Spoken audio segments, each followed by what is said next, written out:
All right, number 4, I think we'll be unanimous on this, the Minnesota Vikings. Sam Darnold is going to shock people by continuing to be Sam Darnold. I know a lot of people are like, this is the year he's Samuel Darnold. Nope, same guy. He's always been. It's just going to keep happening. I thought I came up with the idea that they should consider trading for Mac Jones this morning, but evidently Wilds had it a month ago, which makes me think it's a bad one. I feel badly for Justin Jefferson, but he'll still have 1,200 yards at least because he's Justin Jefferson. This is where I slide a little bit away from Greg.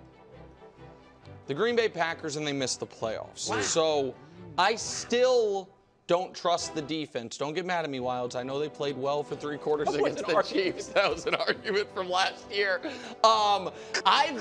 Everyone loves Jeff Hafley. They're like, oh my God, their new D coordinator was the head coach at Boston College. And I'm like, listen, I'm not Chris the Bear Fallica, but I never think Boston College, that defense just crushes. No, they don't. Watch the tape. Well, I did. It's not great. And I play with them on NCAA 25 sometimes. The personnel's not terrible. And so they're going to do a lot of single high. I don't get it. The no A.J. Dillon is a big deal. That's new. Major kicker worries. They just cut the kicker that they drafted a year ago, and real expectations. Last year, this team was 6-8, and then beat Bryce Young, Jaron Hall, and Justin Fields. That's how they made the playoffs. And then, yes, they were brilliant for 6 quarters of playoffs. The whole game against the Cowboys, the first half of the divisional round. But then I just think progress is not linear in this league. Sometimes you're looking good, take a step back, and then go. I think the Packers, there's going to be a lot of people who pick them to go to the Super Bowl. I think that they have a year similar to last year, 8 or 9 wins, but this year it's not enough to make the playoffs. Okay. At number 2, the Lions. I love the roster. Again, the kicker situation worries me for a team with championship aspirations. They had a very good kicker. He tore his hamstring. Now they got a kid from the UFL. Shout out to him for making it. Yeah. But this guy played, I think, at Texas State and in the UFL. Now he's going to be kicking. Dan Campbell standing on the sideline, huffing and puffing. Scary. Go for 2. There's a lot of pressure on Jamo Williams, who was a great collegiate player but hasn't shown it. I like the Lions. I think they have a top 3 overall roster in the league. But I don't think they're going to be good enough to beat the Chicago Bears, who I think are going to win 11 games, win the division title. I think they are going to be one of 3 teams this year that has a top 10 defense and a top 10 offense. Caleb is going to be able to spread the ball around to Swift, who Brou used to love. I don't know if he does anymore. Rome Odunze, DJ Moore, and I think Caleb's going to run for 500 and score 5 rushing touchdowns.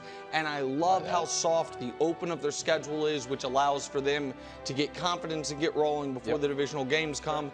There is my NFC North. Not bad. Wow. Wow. What do you want? Don't hold back.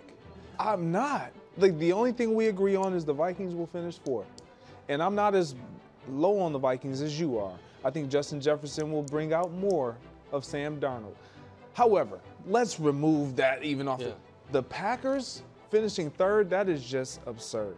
That is just ridiculous. This is the year that they actually prove Nick wrong, just like most teams will prove you wrong. But the Packers will finish 2nd behind the Lions, and the Bears will finish 3rd. But all 3 of those teams will make the postseason. So you have the Bears in the playoffs. I have the Bears in the playoffs. What I will say is the reason why I have the Bears, and I'm sorry, Brou, I know you're going to go. And I really wanted to respond heavily after you, but I got to respond right now. The Bears are going to, just like the Green Bay Packers, we're going to have to find out how to win with Jordan Love last year, which is why they got off to a slow start, in my opinion. The Bears are going to do the same thing. We all know that Caleb Williams is an unbelievable talent. We saw it preseason. We're going to see it even more during the regular season. This team is still going to have to learn to win with him as their starting quarterback. Defensively, I think they're spectacular. Dan Campbell is doing something very special in Detroit. That's why I still believe that the Lions will win the Caleb stuff. What is it? What do you mean specifically when it's like learn to win? It's like specific plays or like a 2 No, minute? it's situational football. Okay. Like we see the splash plays, but we haven't seen him in any type of situational football. That means when in 2-minute drill, no huddle, 4-minute, running the clock out, end of half, end of game, like all those things matter, and we haven't seen him in those situations and how he's going to handle it. Gotcha. Yes. All right. We do agree on the Vikings being fourth. There's no doubt about that. Now, Sam Darnold, look, the reason they got him, they think, learn from Kyle Shanahan for a year, similar type system. Let's bring him there and see what he can do. I actually think, you know who I think they should try to trade for? Jameis Winston. Oh, yeah. Well, That's a good It's a big Jameis Winston show. All Right. I mean, Jameis would be good there. But they're going to be fourth. I got the Bears. I'm sorry. Look, I think No the future, playoffs? No playoffs. I think the future is bright. I think they're going to be Future probably is 9-8. But Greg's right. Look, and Caleb Williams was absolutely dynamic in the preseason.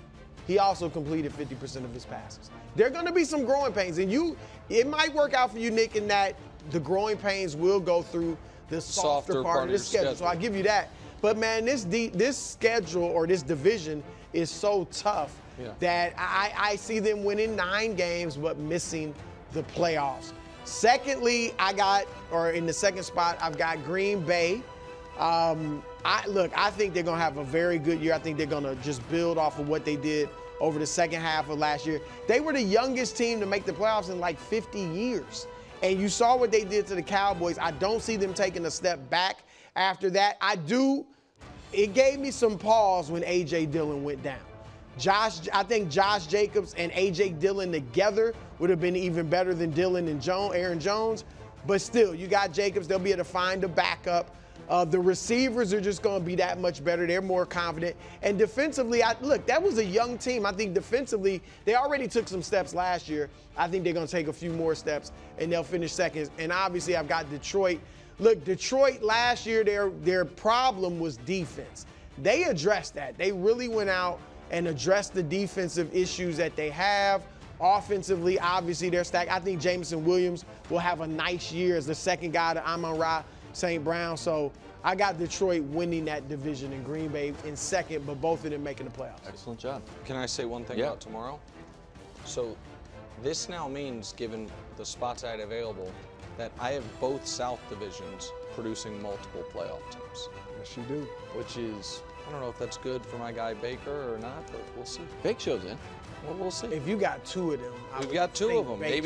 You know what? Maybe I'm coming around on tiny quarterbacks. Who knows? We knew you were going to try to Get out of town. Here's what I know. Yeah, I know that we're going to go through this entire exercise and no one's going to have a worst to first, or nobody's. Well, the Bengals would be. That's nobody's the Bengals count. No, but nobody's going to have a shock team make the playoffs, and that can't happen. You accept that. Well, we'll see. But I'm saying, like, every year, one of the teams projected to be one of the 6 worst teams in football makes the playoffs. I'll buy that. And so we got to figure that. That's why these aren't locked in stone till Friday. They're wilds. If you want to look at You're it, say, you know what? bastardizing the process. I found out another little fact, and I need to change something. Stay tuned Friday. I need to look for a terrible team. Yeah, put into exactly. It's like, oh, if there's always a 5-12 upset, and then you look through the bracket, you don't have it? Come on, use your head. Prediction week rolls on. What are we doing next? Oh, the Texans going to the Super Bowl. Greg's guy. Yeah. Thanks for watching. Subscribe here to get more from the show and to check out clips from other shows on FS1.